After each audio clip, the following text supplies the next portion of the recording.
दोस्तों, जो नालायक चीन भारत का मजाक उड़ा रहा था, भारत की जीडीपी का मजाक उड़ा रहा था, उसकी ही ऐसी हालत हो जाएगी ये उसने सोचा भी नहीं होगा। दोस्तों, आपको बता दें कि अब चीन की जीडीपी की रफ्तार 50% खत्म हो गई है। दोस्तों, और वो इसलिए क्योंकि अब चीन की आर्मियों के बीच की हड़कंप मचा हुआ है और जो वहाँ की एक इनडायरेक्ट तानाशाह सरकार है जिनपिंग, उसको इतना बड़ा झटका लगा है कि उसने 50 साल के रिकॉर्ड को ही ध्वस्त कर दिया है।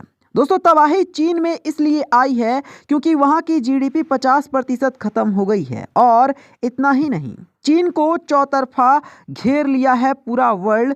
किस तरह से अब आपको डिटेल में बताते हैं। दोस्तों, वो कहते हैं ना कि जब कोई मुसीबत में हो तो उसका मजाक नहीं उड़ाना चाहिए।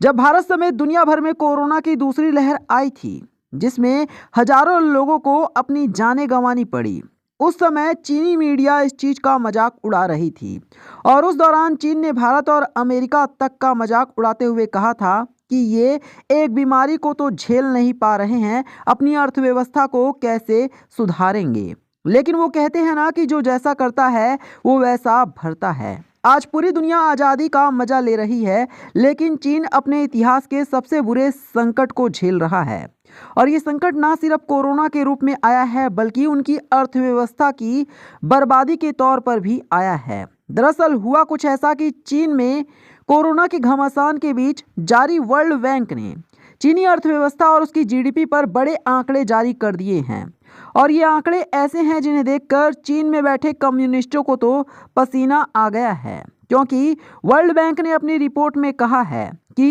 इस साल की शुरुआत में 2022 में चीन की अर्थव्यवस्था यानी कि चीन की जीडीपी लगभग 6% के आसपास पड़ेगी। लेकिन उसके बाद चीन ने लगातार लॉकडाउन लगाए रखा, जिसके बाद जून के महीने में कहा था कि 6 नहीं बल्कि 4.5% के हिसाब से बढ़ेगी। लेकिन दिसंबर के महीने में चीन में जिस तरह से कोरोना फैल रहा है उसे देखते हुए हमें ये लगता है कि चीन की जीडीपी की रफ्तार लगभग 50% तक कम हो चुकी है, यानी कि आधी खत्म हो चुकी है और अब इसकी रफ्तार 2.7% ही है। और इतना ही नहीं, चीन को असली झटका लगा है 2023 का।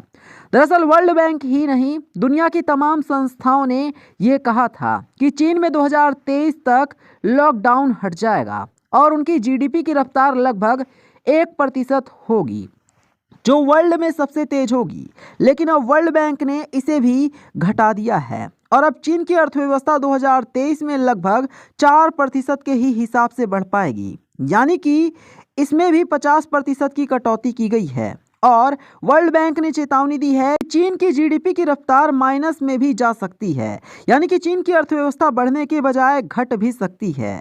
अब वो कैसे? दरअसल इस समय चीन में कोरोना के केस काफ़ी तेज़ी से फैल रहे हैं और अगर कोरोना के केसों को रोकती है चीनी सरकार तो इसके लिए सरकारों को फिर से लॉकडाउन लगाना पड़ेगा और अगर लॉकडाउन किया गया तमाम फैक्ट्रियां बंद हो जाएंगी, सारे बिजनेस बंद और इससे तमाम अर्थव्यवस्था भी ठप होगी, जिससे चीन की जीडीपी माइनस में पहुंच जाएगी।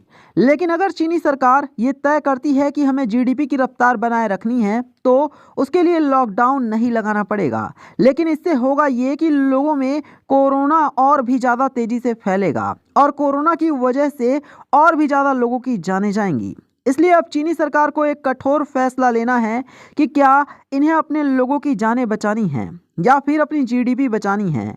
और उससे भी बड़ी मुसीबत यह है कि इस फैसले को लेने में चीनी जितनी ज़्यादा देरी करेगा उतने ही दोनों के डूबने के चांस ज़्यादा बढ़ेंगे, यानी कि लोग भी मरेंगे और चीन की अर्थव्यवस्था भी डूबती चली जाएगी। ऐसे में चीन के आगे अब मानो दुखों का पहाड़ टूट चुका है। तो दोस्तों, ऐसे में इस खबर के बारे में क्या है आपकी राय, हमें कमेंट करके बताना। साथ ही वीडियो को लाइक करके शेयर करना और चैनल को सब्सक्राइब करना।